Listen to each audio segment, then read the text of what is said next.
Capítulo 13. Saúl tenía 30 años cuando subió al trono y reinó durante 42 años. Saúl eligió a 3,000 soldados selectos del ejército de Israel y mandó a los demás hombres a casa. Llevó consigo a 2,000 de los hombres escogidos a Micmas y a la zona montañosa de Betel. Los otros 1,000 fueron con Jonatán, el hijo de Saúl, a Gibeá, en la tierra de Benjamín. Poco tiempo después, Jonatán atacó y derrotó la guarnición de los filisteos en Geba. La noticia corrió rápidamente entre los filisteos. Entonces Saúl tocó el cuerno de carnero por toda la tierra y dijo: ¡Hebreos! ¡Escuchen esto! ¡Levántense! ¡Sublévense! Así que todo Israel oyó la noticia que Saúl había destruido la guarnición filistea en Geba y que ahora los filisteos odiaban a los israelitas más que nunca. Entonces, todo el ejército israelita fue llamado para unirse a Saúl en Gilgal. Los filisteos reunieron un ejército poderoso de 3,000 carros de guerra, 6,000 hombres para conducirlos y tantos guerreros como los granos de arena a la orilla del mar. Acamparon en Micmas, al oriente de Bet-Aven.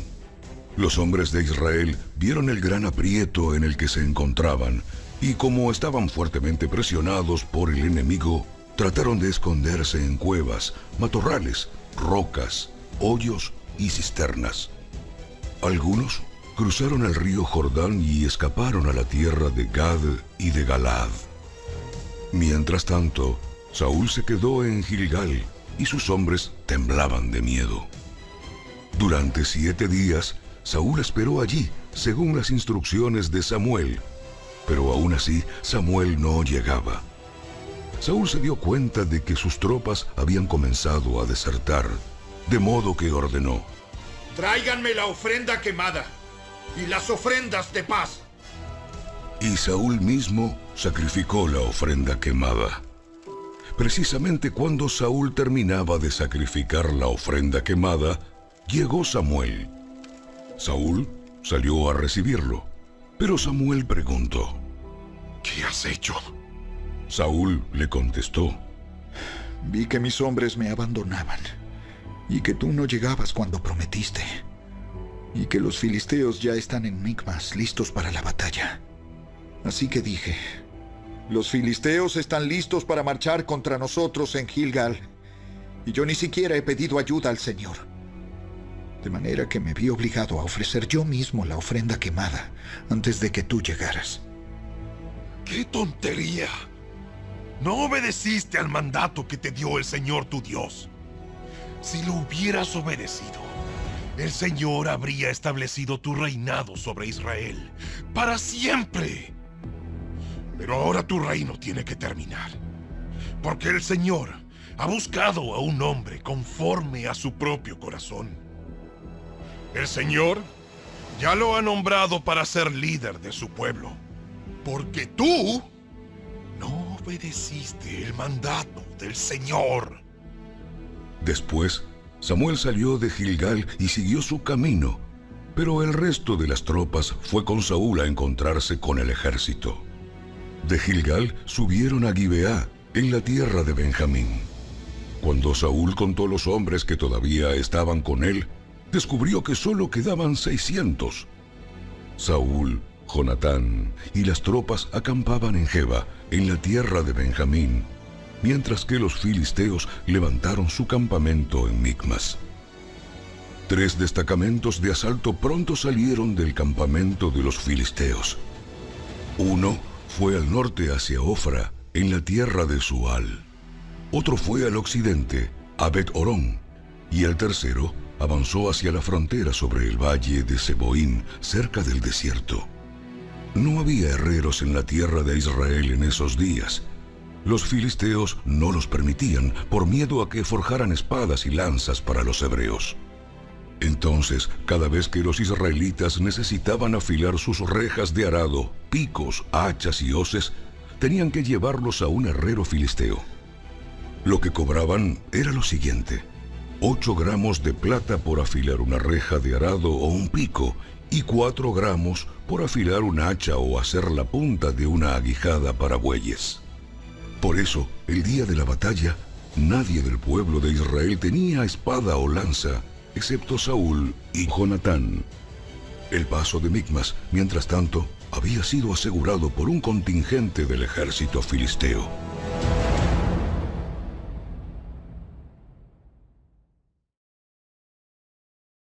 Capítulo 14. Cierto día, Jonatán le dijo a su escudero: Ven, vamos a donde está la avanzada de los filisteos. Pero Jonatán no le dijo a su padre lo que pensaba hacer.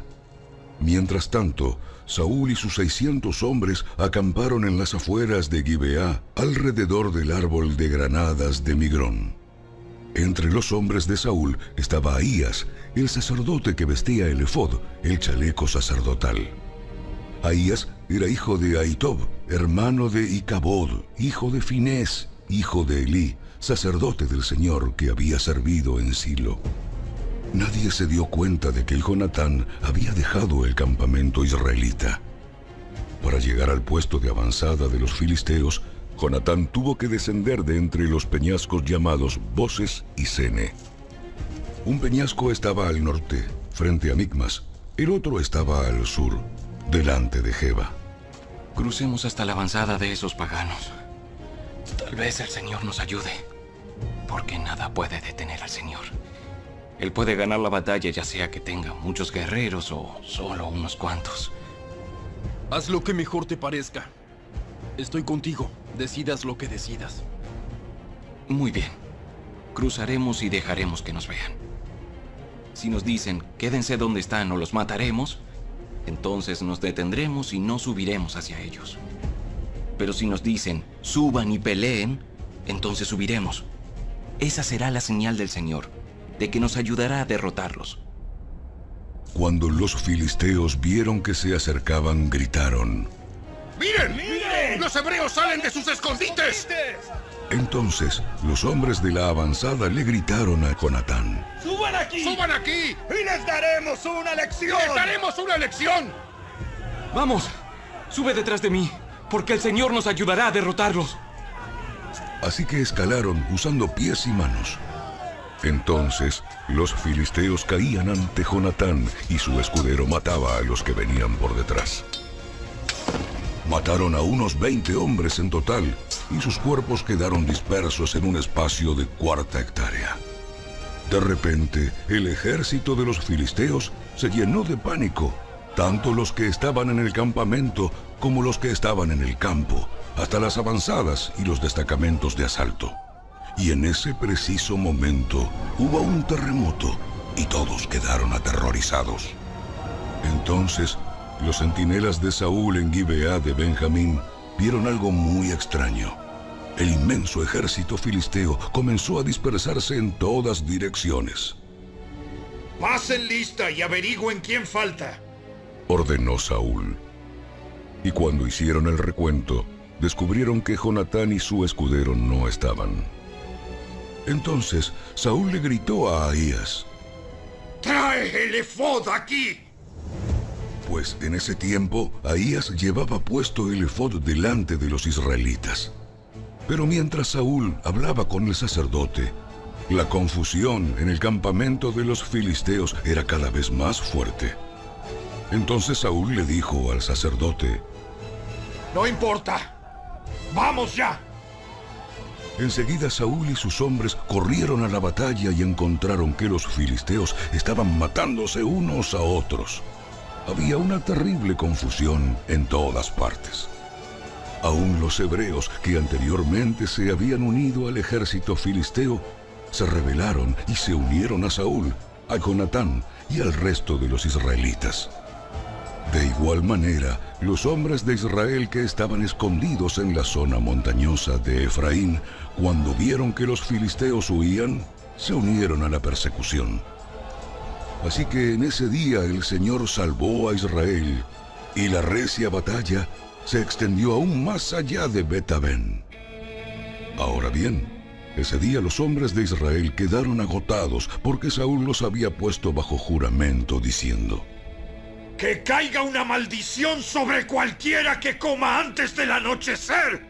¡Antes de que me vengue por completo de mis enemigos! De manera que nadie comió nada en todo el día, aun cuando en el suelo del bosque todos habían encontrado panales de miel. Así que no se atrevieron a tocar la miel por miedo al juramento que habían hecho. Pero Jonatán no había escuchado la orden de su padre y metió la punta de su vara en un panal y comió la miel. Después de haberla comido, cobró nuevas fuerzas.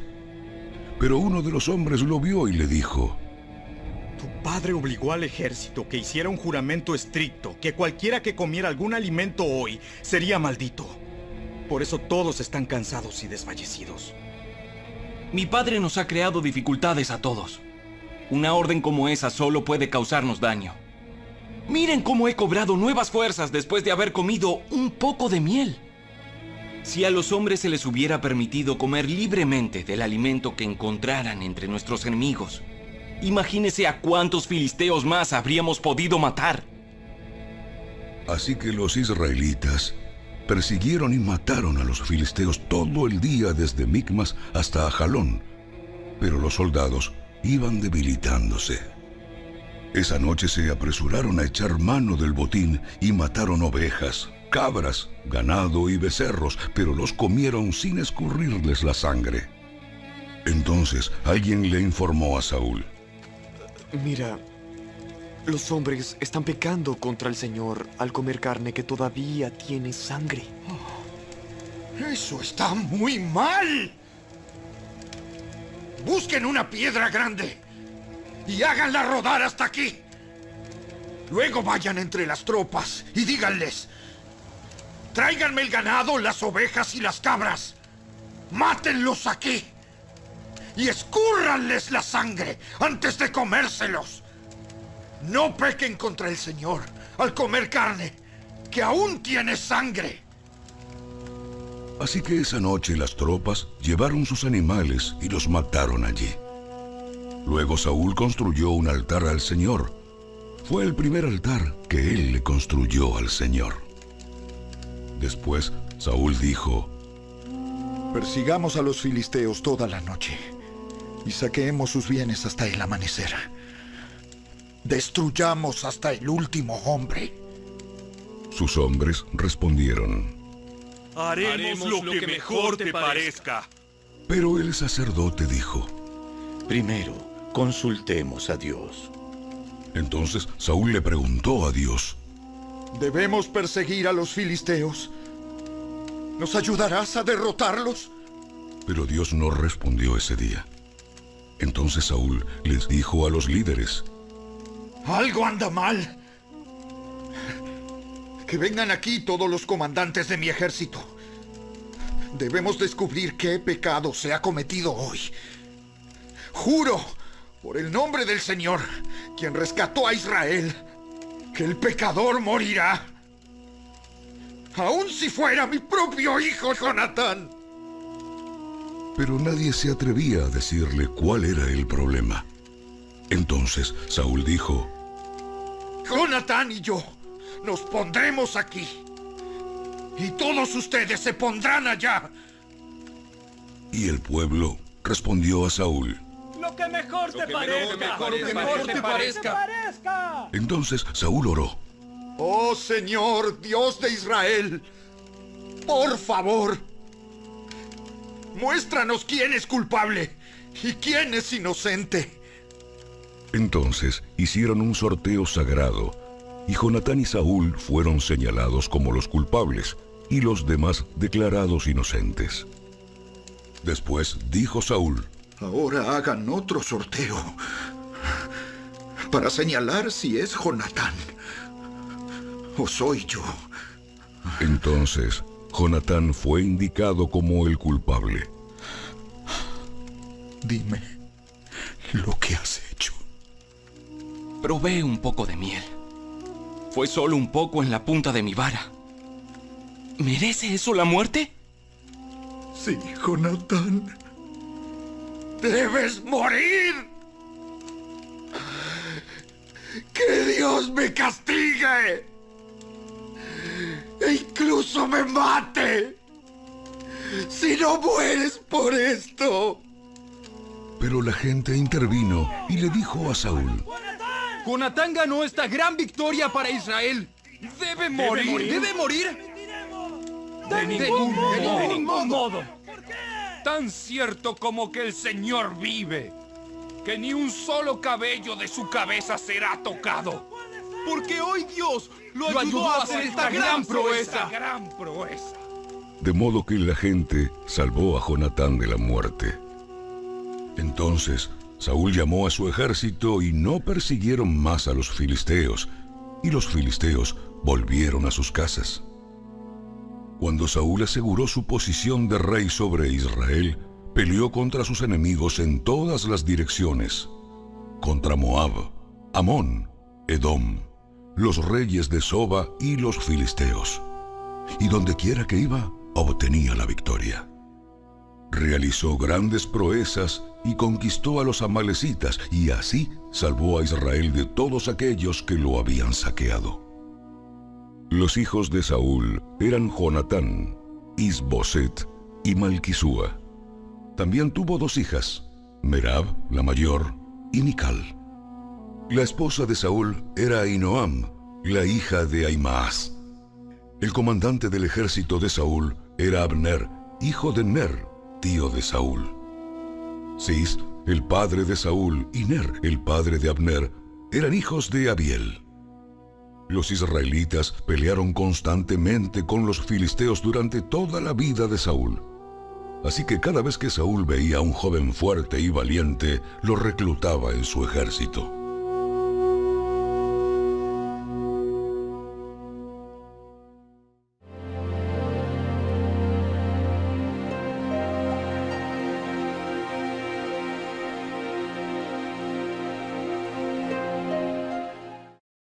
Salmo 81. Entonen alabanzas a Dios, nuestra fuerza. Canten al Dios de Jacob, canten. Toquen la pandereta. Hagan sonar la dulce lira y el arpa.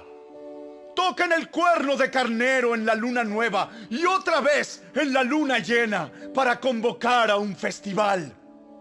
Pues los decretos de Israel así lo exigen. Es una ordenanza del Dios de Jacob. Él lo hizo ley para Israel cuando atacó a Egipto para ponernos en libertad. Oí una voz desconocida que decía: ahora quitaré la carga de tus hombros, liberaré tus manos de las tareas pesadas. Clamaste a mí cuando estabas en apuros y yo te salvé. Respondí desde el nubarrón y puse a prueba tu fe cuando no había agua en Meriba. Escúchame, pueblo mío, en tanto te doy severas advertencias.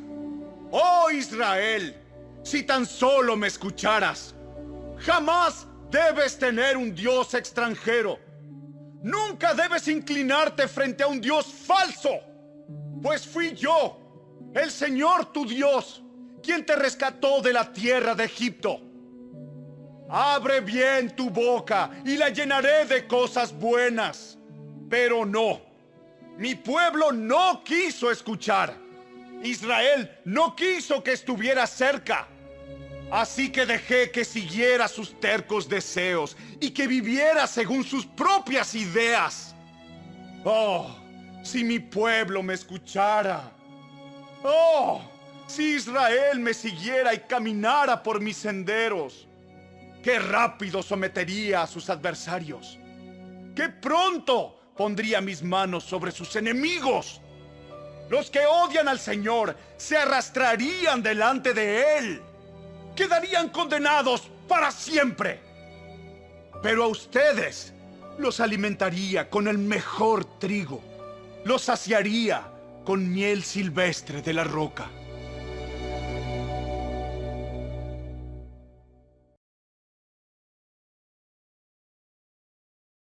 Toda la escritura es inspirada por Dios y es útil para enseñarnos lo que es verdad y para hacernos ver lo que está mal en nuestra vida. Nos corrige cuando estamos equivocados y nos enseña a hacer lo correcto. Dios la usa para preparar y capacitar a su pueblo a fin de que haga toda buena obra.